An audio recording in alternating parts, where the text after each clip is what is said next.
Então, a primeira pergunta, eu vou passar a ordem, assim, contrária das apresentações, né? Então, eu vou começar agora pela Raquel, se ela quiser primeiro responder, e depois vamos, ao contrário, Sandro, Márcio e Manu, e depois vamos invertendo aqui, para cada um dar a sua contribuição aqui. Poxa, Raquel, então, conta mais para essa galera o que exatamente é o marco legal e qual que é a sua importância para a nossa indústria de jogos digitais em geral.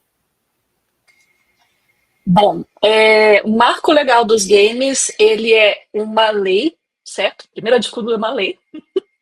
E ele basicamente é quase, eu uso assim muitas das palestras, das ativações que a gente faz, eu gosto de fazer uma associação para explicar de uma forma mais simples, que é quase como se fosse a certidão de nascimento ou a identidade de um setor de empresas ou de um setor de atividades econômicas, tá?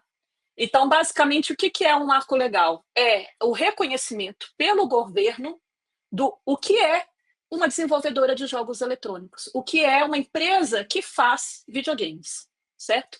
E aí, dentro disso, existe todo um processo que é o fato do marco legal existir e ele definir quem são as pessoas que fazem jogos, o que elas fazem, quais são as atividades dentro de uma empresa de jogos, quais são essas profissões de pessoas que fazem videogame, como que são os regramentos, o que os jogos precisam seguir, quais são as diretrizes que determinam o que é que cada jogo vai fazer, o que pode fazer e o que vai ser fora, né, assim, do parâmetro e considerado como uma prática, coisas nesse sentido.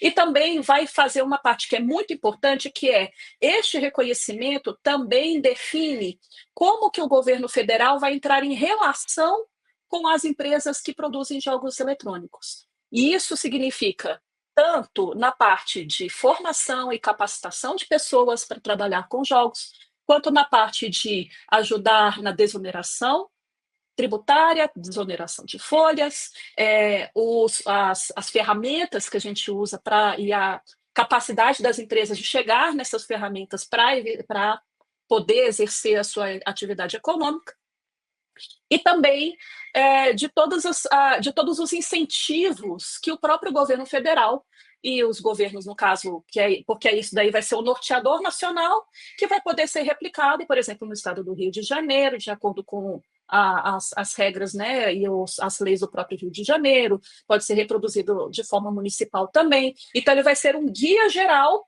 de tudo isso para ajudar o que a gente vai fazer daqui para frente e, inclusive, como é que vai ser a nossa relação e aonde que games vai ter que ir, por exemplo, para conseguir alguma regulamentação ou organização interna. Vai ser no Ministério da Ciência e Tecnologia? Vai ser dentro do Ministério da Cultura? O marco legal ele vai dando essas diretrizes gerais em todos esses aspectos. Acho que é isso. Olha, Raquel, eu acho que deixou super claro para a gente o que é o marco, e eu queria pedir um complemento aqui do Oxandro agora. Realmente, Oxandro, tudo isso é muito importante. Por que a área jurídica se envolveu tanto? Por que a gente precisa realmente ter um marco legal? Então, para você aqui, o que é esse marco legal e sua importância, principalmente nesse aspecto do direito? Por que fazer? Para que fazer exatamente? Por que a gente simplesmente não escreveu e combinou entre todo mundo da indústria? Será que você consegue dar esse parâmetro para a gente? Tá sem som, Sandro. Desculpa. Bom, a Raquel fez uma baita exposição, mas eu vou usar aqui algumas palavras um pouco diferentes aqui. O marco legal, ele, na verdade, ele serviu para condensar uma série de leis que, de alguma maneira, eram aplicáveis aos jogos, à indústria dos jogos. Entretanto, essa aplicação ocorria de uma forma, como eu posso dizer assim, desorganizada, né? Desorganizada. Então, o que o marco legal trouxe, na minha percepção, é criar uma identidade para a indústria de jogos eletrônicos. O marco legal ele cria uma identidade, tá? Não que é importante a gente dizer que o marco legal não é apenas, então, somente uma legislação de estimação. Eu quero uma legislação para chamar de minha. Não é para isso que ela serve. Ela serviu para quê? Ele disse, olha, a indústria dos jogos eletrônicos é uma indústria relevante. Nós estamos aqui pendurados em uma série de normas que, ora, dizem que se aplica a nós, ora dizem que não se aplica a nós, ora dizem que nós somos isso, ora dizem... Eu nunca vou esquecer quando o Márcio me falou, todo mundo acha que a gente é só um software, né? A gente é muito mais do que isso, né? A gente é muito mais do que isso. Então, eu defino esse marco legal como um marco legal de identidade. Ele deu identidade para o setor, né? O setor hoje pode dizer assim, ó, eu existo, eu sou relevante e vocês precisam olhar para mim. Quando eu digo vocês, é o Estado e também a sociedade civil organizada, nas suas diversas variantes, né? Porque qual foi a impressão de uma pessoa que chegou, né? Porque vejam, muitos de vocês já estavam no setor. Eu cheguei depois. O que eu verifiquei? Eu verifiquei isso. Assim, o nosso setor tinha uma dificuldade de identidade, de sustentar a sua própria identidade. Embora nós soubéssemos qual era a nossa identidade, nós tínhamos dificuldade de externar isso. E o marco legal é importante, acho que o Márcio talvez vai salientar bastante isso, do formato como ele foi construído, né, Márcio? Não esqueça do formato como foi construído o marco legal. Então, ele realmente trouxe, disse assim, essa é a nossa identidade, a identidade da indústria de jogos está retratada neste marco legal.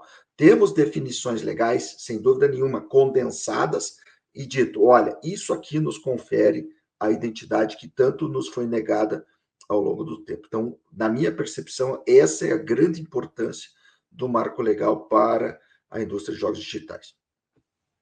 Legal, obrigado, Alexandro. Passando diretamente para o Márcio agora.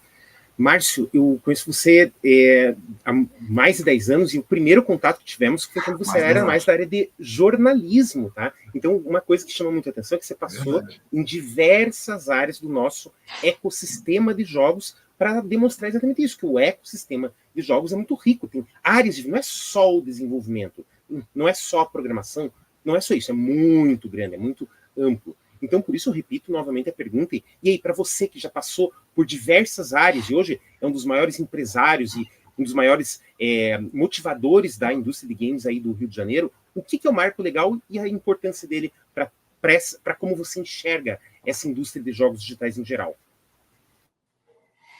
Bora lá. Então, primeira coisa, antes até de responder a tua pergunta, Bruno, a provocação que o Alexandro fez ali, provocação muito bem colocada, inclusive, Alexandro, porque é de fato a direção para onde a gente deve seguir nesse processo. Eu queria antes deixar duas saudações que eu acabei não fazendo no começo, que eu acho que são importantes de fazer aqui, inclusive porque sinto que, se não estão fisicamente aqui, estão com o nome cravado, né, na história desse processo. Tem que saudar aqui a querida Ana Cláudia Junqueira, o querido Adalberto Viviani, duas figuras da RLGov, que foi a empresa que acompanhou o setor de jogos eletrônicos, jogos digitais, durante todo esse processo, especialmente a partir da chegada no Senado Federal, foi quem nos ajudou a montar tanto a estratégia comunicacional, como, de fato, a fazer a abordagem não só no Congresso Nacional, como a gente também teve, e é importante ressaltar isso é um papel, acho, quase que documental, que deve acontecer em algum outro momento, não é o espaço exatamente dessa mesa, mas de reconhecer, inclusive, o papel que também tiveram as bancadas temáticas e o próprio governo. A gente, às vezes, tem dificuldade de entender como é que essas coisas se dão, e foi um processo, Bruno, e essa multiplicidade de formações ou de origens me ajuda muito, né, nessa percepção. Primeiro, entender que é impossível pensar em fazer um marco legal dos jogos eletrônicos sem entender que ele é um processo político, né? Essa é a primeira letra disso que a gente está fazendo. E todo processo político é um processo fundamentalmente legal e comunicacional, ou seja, todo o processo de construção da política na sociedade envolve a comunicação entre os indivíduos da sociedade e, portanto, o jornalismo é uma dessas áreas, né? Mas a comunicação social, de uma maneira geral, o marketing, as estruturas de influência, enfim, tudo isso é fundamental, é importante para a política, portanto, para a polis, né, do grego, das cidades, do conjunto formativo de uma sociedade, de uma população, e, ao mesmo tempo, é impossível fazer política sem que ela esteja amparada, escorada no processo legal, né? Especialmente no Brasil, que vive uma realidade de civil law, né? E aqui, dialogando diretamente com o meu colega jurista, doutor Alexandre, né? Numa lógica de que aqui não serve apenas achar que algo é legal ou ético, né? As coisas têm que estar descritas, portanto, na lei. Eu gostei muito de ouvir a fala da Raquel e do Oxandro, porque ambos os dois usam uma lógica e uma construção narratológica muitíssimo importante, que é do reconhecimento do nascimento e da identidade. Observa onde é que eles estão ancorando as coisas, meus colegas professores, né, coordenadores de curso, o Bruno que está nos rocheando aqui, né, ancorando essa discussão. Olha o que a Raquel diz. Ele é a certidão de nascimento do setor. Né? Em outras palavras, é mais ou menos isso. Olha, está aqui reconhecido que vocês existem e que vocês são isso aqui. A definição clara do que são jogos eletrônicos, né? Aplicabilidade e tal. O Oxandro está uma segunda camada. Não só vocês existem, ou seja, vocês nasceram, mas vocês se reconhecem enquanto um determinado conjunto de elementos na sociedade. Eu queria pegar esse ponto em específico para desenvolver em cima dele sobre essa questão do que é o marco legal.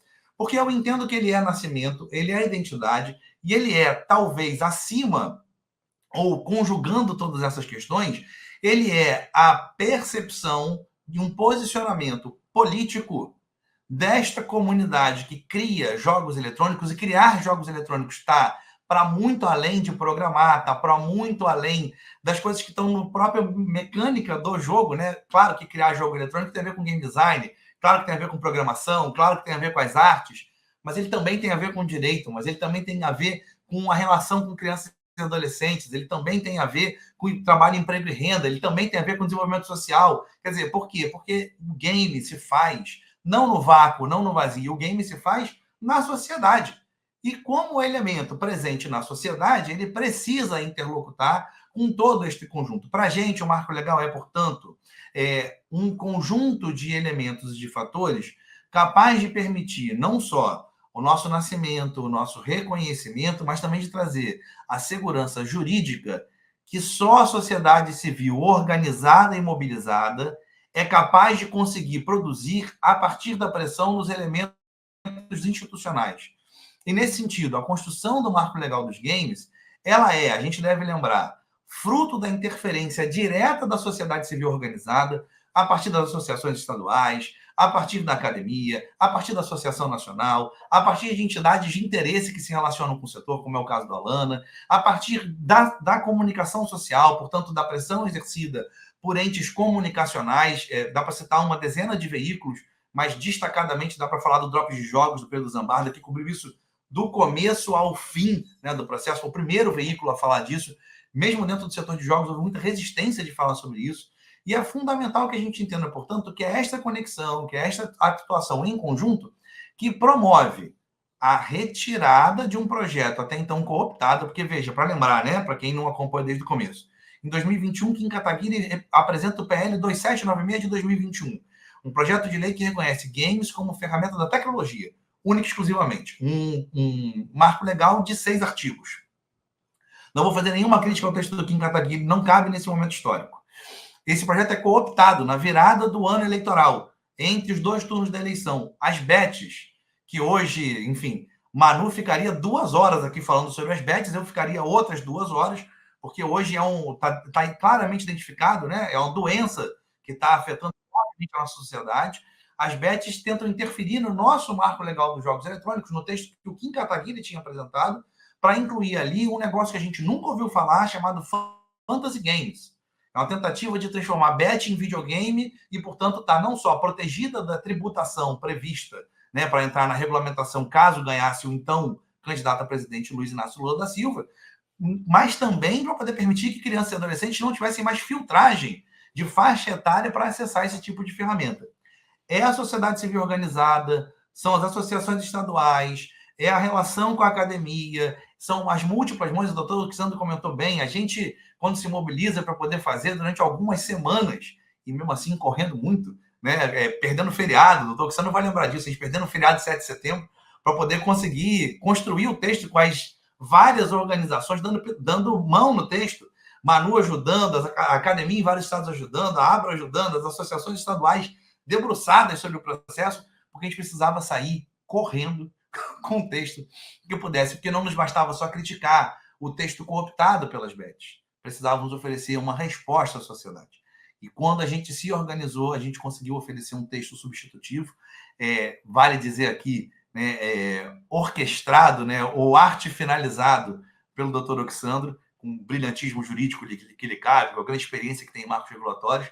A gente fez, a partir dos estaduais, fez a convocação para que ele pudesse estar conosco, e ele aceitou e contribuiu demais com esse processo. Então, assim, reconhecer, agradecer e deixar aqui registrado esta função que eu acho demonstra bem como é que deve acontecer, não só como aconteceu com o Marco Legal dos Games, mas como deve acontecer com qualquer atuação de qualquer lei no ambiente da sociedade. E é atrair não só o core business, não atrair não só o centro, né, dos interesses, como atrair todo mundo que está conectado. E aí, deixando já a bola quicando para minha amiga Manu, a relação com crianças e adolescentes, que é absolutamente fundamental para a gente, campo de construção das relações, não só de consumo, mas de fruição cultural e tecnológica, e que eu acho que, nesse sentido, poder ter contado também com o Instituto Alana foi para a gente, Bruno, uma parceria de luxo, sabe? A gente não tem, como dizem na internet, não tem nem roupa para isso, né? E andamos muito bem acompanhados por eles. Então, acho que o marco legal é essa... Se é uma identidade, se ele é a construção da identidade, se ele é o nosso marco de nascimento, ele é também a nossa declaração para o mundo de como é que a gente resolve fazer política. A gente faz política de maneira ampla, aberta, solidária, construída a múltiplas mãos, porque a gente entende que o setor de games é transversal, multidisciplinar e fundamental à vida de uma sociedade que se planeje, soberana e que tenha um futuro pela frente. Márcio, perfeito, deu a visão completa aqui também, tá? E você passou a bola muito bem aqui para Manu, porque eu repito novamente a questão, e a gente não pode ignorar que essa questão transversal envolve sempre, não só o adulto que joga o jogo, não, pelo contrário, nós temos que ter a preocupação com todos os produtores, mas também todos os consumidores de jogos. E dentre esses consumidores, tá, uma preocupação bem relevante é a criança e o adolescente que consomem os jogos, tá? Então, Manu, agora eu repito a pergunta. Para você aqui, para vocês, representando o Alana e todas as instituições, o que é o marco legal e qual a sua importância aqui na visão de você aqui? Não, perfeito. Agradeço. Concordo muito com todo mundo que me precedeu. Vocês falaram sobre compromisso, vocês falaram sobre identidade, vocês falaram... E acho que uma coisa importante que o Márcio trouxe na frase dele é a questão das definições, né? Como que a gente entende o que é um jogo lúdico, um jogo eletrônico? Opa, acho que deu uma leve queda da minha rede, mas espero que vocês estejam me ouvindo. Qualquer coisa vocês me avisam. Mas essa questão de definição, né? Como que a gente define o que é esse jogo eletrônico, que vai vir com os benefícios, os amparos e etc. dessa legislação, e o que não é jogo eletrônico, o que não entra, né? O que não está nessa identidade de um setor. Eu acho que o processo de construção do marco, uma das coisas que me deixou muito positivamente feliz, para ser sincera, foi compreender que há uma disposição muito grande de um setor brasileiro de desenvolvimento de games, de olhar para crianças e adolescentes com responsabilidade, com seriedade, e de defender os seus direitos, inclusive em todos os embates políticos que a gente teve. Então, eu acho que é importante fazer essa demarcação e deixar esse cumprimento a todo mundo que participou, porque isso foi muito notável, assim, um setor brasileiro que veio junto e falou, isso é importante sim, e a gente está junto nessa luta, e a gente vai construir em colaboração, a gente vai defender os artigos e a gente vai até o fim juntos, assim. E vamos fazer essa construção pensando em construir o melhor marco possível.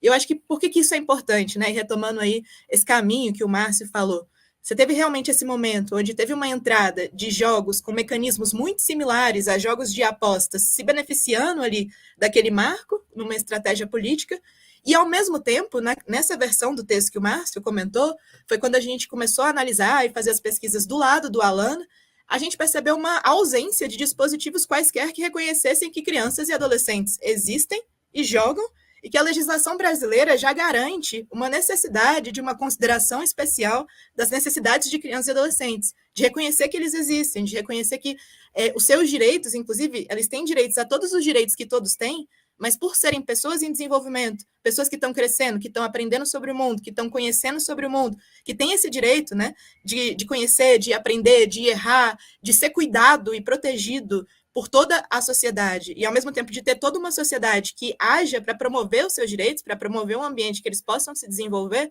isso não aparecia no texto. Você só tinha uma menção muito específica, né, sobre jogos na educação, então, sobre como pensar em jogos eletrônicos, entrando na educação com essa margem, até para esses jogos muito semelhantes a de apostas, entrarem em escolas, e isso nos preocupou muito, muito fortemente. Então, por um lado, você não tem um avanço em considerar aquilo que já existe de direitos de crianças e adolescentes naquele texto, daquele momento, e, por outro, aquilo que você tem parecia mais um retrocesso, porque há uma abertura muito grande para mecanismos de apostas entrarem em escolas. Então foi daí que veio, né? E agradeço esse contato mesmo, essa articulação que vocês fizeram de puxar a gente para o debate, da gente poder contribuir com pesquisa, com consultas, porque eu acho que, além disso, é um processo de reconhecimento, de identidade, mas eu acho que atrela uma identidade de um setor brasileiro a um compromisso com o artigo 227 da Constituição Federal, que fala da prioridade absoluta dos direitos de crianças e adolescentes. E isso foi muito demonstrado pela atuação de todos os atores do setor nacional que eu tive a oportunidade e o contato.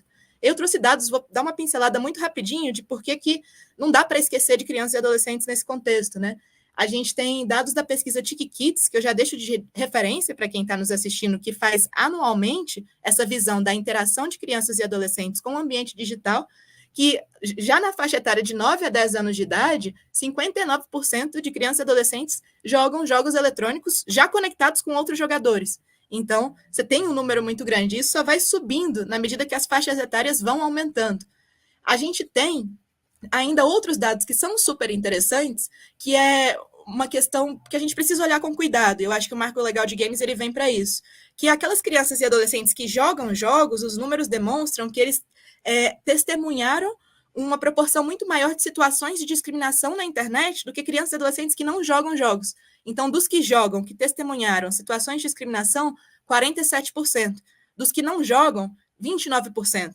Então, como que esses jogos eletrônicos, na maneira como está se dando esse acesso por crianças e adolescentes, pode expor essas pessoas, essas crianças e adolescentes, a mais riscos no ambiente digital? E, ao mesmo tempo, quase que paradoxalmente, ou não, na verdade, faz muito sentido, uma pesquisa muito interessante, que eu vou deixar a referência no chat, mostra que essas crianças e adolescentes que jogam também têm um repertório de habilidades digitais mais desenvolvidas. Então, justamente que o jogo apropria, ao mesmo tempo que te expõe para mais riscos, também te dá habilidades diferentes de pesquisa de notícias, de engajamento político, dentre outras. Então, como que a gente pensa nessa relação equilibrada de riscos e benefícios para garantir os direitos de crianças e adolescentes e garantir o reconhecimento, né, de que elas existem, que a gente está olhando para as necessidades delas e que a gente está com um compromisso social e coletivo de garantir o melhor mundo possível para elas, e esse mundo inclui o mundo digital, que hoje, na minha opinião, não pode ser visto de forma desatrelada do mundo real. As coisas se afetam, as coisas se constroem. Então, eu queria complementar que eu acho que nessa perspectiva que vocês deram de definições, de compromisso e de identidade, eu acho que o Marco Legal de Games atrela também esse compromisso do setor nacional em realmente olhar com cuidado, com respeito e com carinho para crianças e adolescentes no Brasil e ter realmente esse compromisso com isso. E aí, eu acho que isso se vê também nessa live, né? Que a gente continua em contato, a gente continua querendo construir junto, a gente continua querendo avançar o pontapé inicial que o Marco Legal de Games deu nesse sentido que foi exposto anteriormente.